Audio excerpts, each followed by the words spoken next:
এক দেশের অন্তর্ভুক্ত হয়ে 50 বছর শাসন করা একটানা ভারত উপমহাদেশের ইতিহাসে কোনোদিন ঘটেনি।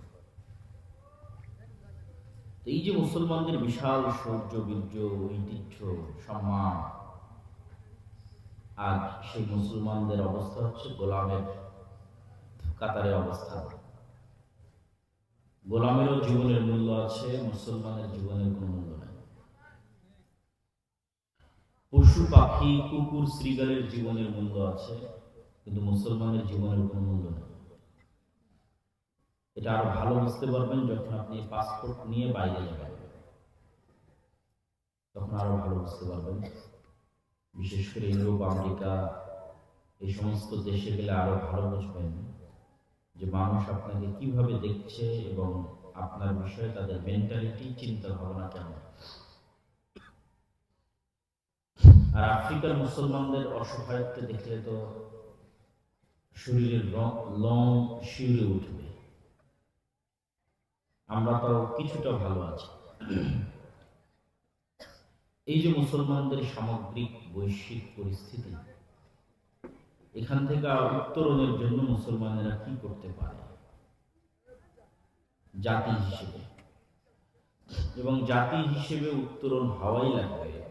আপনি নিজে মুখে যতই বলেন আমি সেকুলার, আপনি নিজে মুখে যতই বলেন আমি উদার, আপনি নিজে মুখে যতই বলেন আমি মৌলবাদী, যখন ফাইনাল মারা শুরু হবে তখন আর দেখবে না কে সেকুলার, কে মৌলবাদী, কে উদার।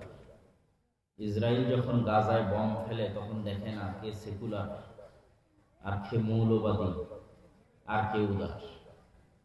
গাজায় যখন বম ফেলে তখন ওদের কাছে সবাই মুসলমান। এই জন্য যেই দিন ফাইনাল মার শুরু হবে সেই দিন আপনাকে আর কেউ ছাড় দিবে না, এগুলো যে না তো খুব উদার একটা ছেলে, মুখে দাড়ি নাই, সেকুলার, তেমন একটা নামাজ টামাজ পড়ে না, সমস্যা নেই, একে ছেড়ে দেওয়া হোক, এটা হবে না।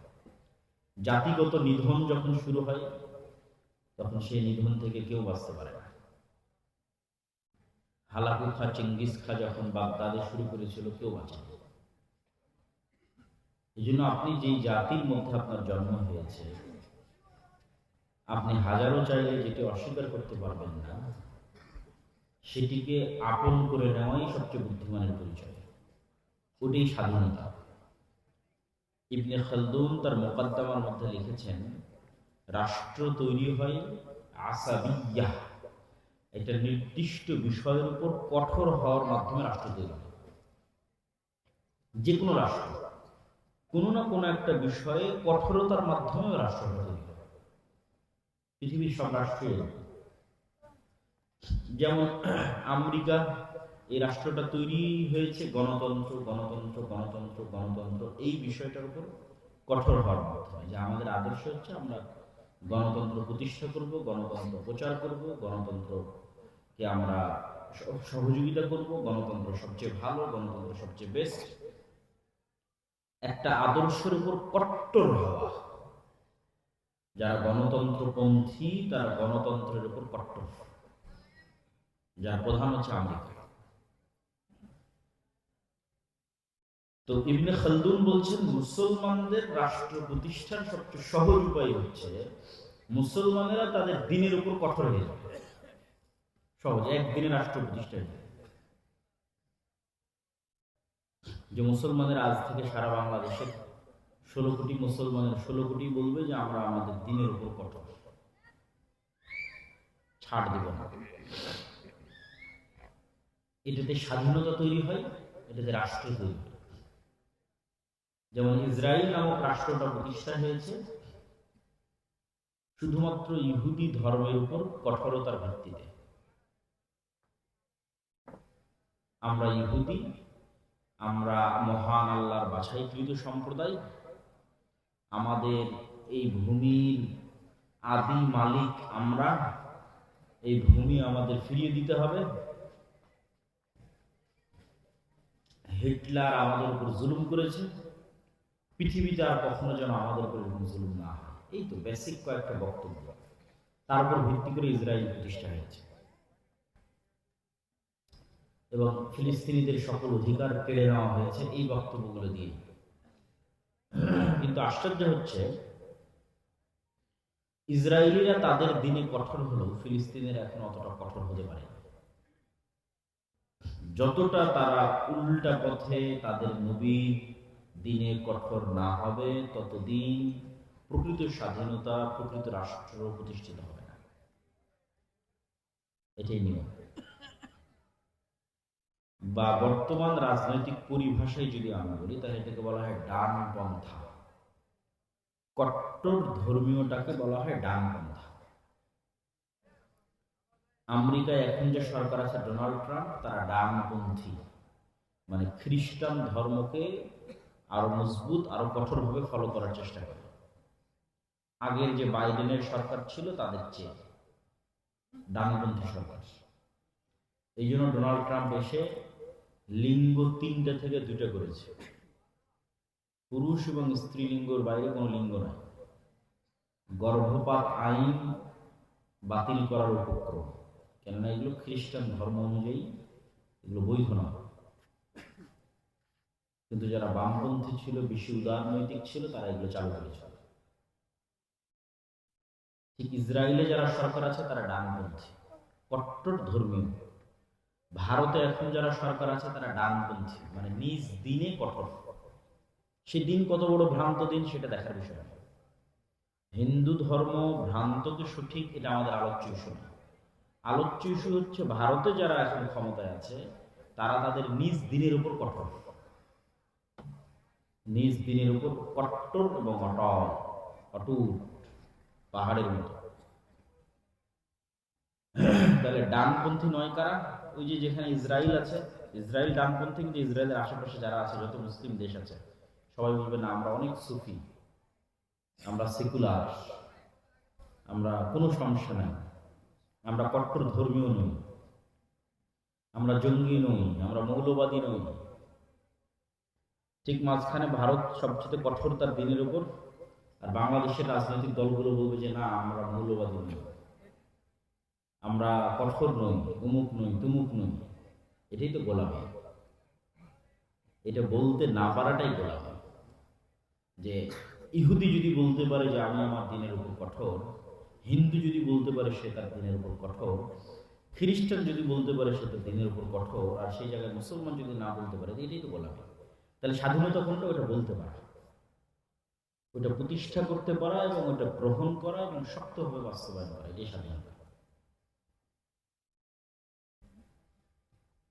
তো আমি যেটিতে বক্তব্য শুরু করেছিলাম যে মুসলমানদের যে অধঃপতন, এই অধঃপতনের মূল যে কারণগুলো, সে কারণগুলোর অন্যতম একটা কারণ হচ্ছে রাসূলুল্লাহ সাল্লাল্লাহু আলাইহি ওয়াসাল্লামের আদর্শ, আল্লাহর দেখানো পথ, এগুলো থেকে দূরে সরে গিয়ে বস্তুবাদী চিন্তাধারায় বিশ্বাসী হওয়া, ঈমান বিল গায়বে ইয়াকিন না থাকা, প্রকৃত তাওহীদ পন্থী না হওয়া। তিনটারই সংক্ষিপ্ত সংক্ষিপ্ত ব্যাখ্যা করব। বস্তুবাদী হওয়া, পরকালমুখী না হওয়া, ঈমান বিল গায়বে ইয়াকিন না থাকা, এবং প্রকৃত তাওহীদ পন্থী না হওয়া। বস্তুবাদ মানে, যেহেতু দীর্ঘ 200 বছর মুসলমানেরা ব্রিটিশদের গোলাম ছিল, ফলত মুসলমানদের টাকা পয়সা, খাওয়া দাওয়া, জীবন যাপনের কষ্ট থাকবে, কথাই ঠিক। আর সারা পৃথিবী থেকে টাকা চুরি হয়ে, লুট হয়ে যেহেতু আমেরিকায় যাচ্ছে, ইউরোপে যাচ্ছে, সেহেতু আমরা হাজার চেষ্টা করলেও ইউরোপ এবং আমেরিকার মানের জীবনযাপন করতে পারবো না, যতদিন এই চুরি বন্ধ না হবে। আর এই চুরি বন্ধ হবে না, অন্তত এখন কোনো সম্ভাবনা নেই। যতদিন ডলার ভিত্তিক অর্থনীতি আছে, ততদিন আমাদের দেশের টাকা বা সারা পৃথিবীর দেশের টাকা চুরি বন্ধ হবে না। ফলত আমি যদি আমেরিকা কোনোদিন ঘুরে আসি, ঘুরে এসে যদি মনে করি আমেরিকার মতো জীবনযাপন বাংলাদেশে কেন হয় না, ইংল্যান্ডের মতো জীবনযাপন বাংলাদেশে কেন হয় না, এটা অসম্ভব। তারা সারা দেশ থেকে, সারা পৃথিবী থেকে টাকা চুরি করতেছে, আর যাদের থেকে চুরি করতেছে আমরা তাদেরও একজন। তাহলে আমরা এমনি গরিব আছি দুনিয়াবী দিক থেকে, তারা ধনী আছে। কিন্তু এই যে একটা প্রলোভন, তাদের মতো আমি জীবনযাপন করতে পারছি না, তাদের মতো জীবনযাপন করার আমার দরকার। এই প্রলোভন মুসলমানদের ঈমান, আমল, চিন্তা, চেতনা, ব্রেন, বুদ্ধি সব বিক্রি করতে বাধ্য করে। এটা হচ্ছে দুনিয়ামুখী চিন্তা। ব্রেইন বড় বড় ডাক্তার বাংলাদেশ থেকে পড়াশোনা করে, পাকিস্তান থেকে পড়াশোনা করে, মিশর থেকে পড়াশোনা করে আমেরিকা এবং ইউরোপে গিয়ে সেটেল হওয়ার চিন্তা করে। এটা হলো মেধা পাচার। জন্ম বাংলাদেশে, জন্ম পাকিস্তানে, জন্ম সৌদি আরবে, কিন্তু সে তার মেধাকে কাজে লাগাচ্ছে আমেরিকা এবং ইউরোপে। কেননা ওই মানের জীবন মান তো সেই দেশে পাবে না, ওই মানের বেতন তো তাকে এই দেশে দেওয়ার সক্ষমতা কার নাই। তো এই জিনিসটা সর্বক্ষেত্রে ঘটে। যেহেতু আমরা গোলাম ছিলাম, আমাদের টাকা পয়সার সমস্যা আছে, ফলত আমরা আমাদের দিন, ঈমান, আমল সবকিছু বিক্রি করতে প্রস্তুত আছি সামান্য একটু ভালো জীবনযাপনের জন্য। এইটা ততদিন বন্ধ হবে না যতদিন আমাদের ঈমান পরকালমুখী না হয়। পরকালমুখী চিন্তা ছাড়া এটা বন্ধ করার পৃথিবীতে কোনো রাস্তা নেই। এই জন্য আমি আমার বহু বক্তব্য উদাহরণ দিয়েছি আসহাবুল উখদুদ, যাদেরকে আগুনে জ্বালিয়ে দেওয়া হয়েছে। এক বালক যার দাওয়াতে পুরো একটা গ্রাম, পুরো একটা এলাকা, ব্রাহ্মণবাড়িয়ার মানুষ ইসলাম গ্রহণ করে নিল। মনে করে তাদেরকে বলা হলো যদি ইসলাম ত্যাগ না করো, সামনে জ্বলন্ত আগুন আছে, জ্বলে পড়ে মরে যেতে হবে। কিভাবে তাদের পক্ষে সম্ভব হলো যে তারা ওই আগুনে ঝাঁপিয়ে মারা গেল? একটাই কারণ, তারা পরকাল দেখতে পাচ্ছিল, তারা জান্নাত দেখতে পাচ্ছিল ওই আগুনের মধ্যে। যতক্ষণ আপনি জান্নাতকে নিজের স্থায়ী ঠিকানা মনে করতে না পারবেন, আর এই দুনিয়াকে ক্ষণস্থায়ী মনে করতে না পারবেন, এবং জান্নাতে নিজের বাড়ি, নিজের ঘর, নিজের বাগানের জন্য লোভী না হবেন, লালায়িত না হবেন। আবু দাহদা নামে একজন সাহাবী পুরো একটা বাগান আল্লাহ রাস্তায় দান করে দিয়েছে জান্নাতে একটা খেজুর গাছের জন্য। পুরো একটা খেজুর বাগান দান করে দিয়েছে জান্নাতে, ওনার একটা খেজুর গাছ হবে তাই। হাদিস লম্বা, ঘটনা পড়ে দেখতে পারেন, খুব মজার এবং চমৎকার। তো তারা জান্নাত দেখতে পেতে, মুসলমানেরা যতদিন পুনরায় জান্নাত দেখা না শুরু করবে, কেননা এই বর্তমান পৃথিবী বেশি দুনিয়াবি চাকচিক্য এবং জাকজমকে আকৃষ্ট হয়ে গেছে। বিদ্যুৎ, ইন্টারনেট, মোবাইল, ডিশ, ঠিক আছে, অসংখ্য কিছুতে মানুষের স্মরণ করার সময় নাই যে সে মৃত্যুবরণ করবে। আল্লাহাকুমুত তাকাসুর হাত্তা যুরতুমুল মাকাবির। ছোট বাচ্চাকে যেমন খেল তামাশাকে ভুলিয়ে রাখা হয়, মানুষকে তেমন শয়তান ভুলিয়ে রেখেছে যে মানুষ একদিন মারা যাবে, অথচ এটাই বড় সত্য যে আমরা মারা যাবে। এই জন্য মৃত্যু পরবর্তী জীবনই তো স্থায়ী জীবন, প্রকৃত জীবন, বাস্তব জীবন। মৃত্যু পরবর্তী জীবনই প্রকৃত, স্থায়ী, পার্মানেন্ট, সত্যিকার জীবন। এই জীবনটা যতক্ষণ আপনি লাইভ ফিল না করতে পারবেন, জীবন্ত কল্পনা করতে না পারবেন আপনার জান্নাতের জীবন, ততক্ষণ এই দুনিয়ামুখী চিন্তা থেকে বের হওয়ার সুযোগ নেই। তারপরের পয়েন্ট বলেছি, প্রকৃত তাওহীদপন্থী না হবে।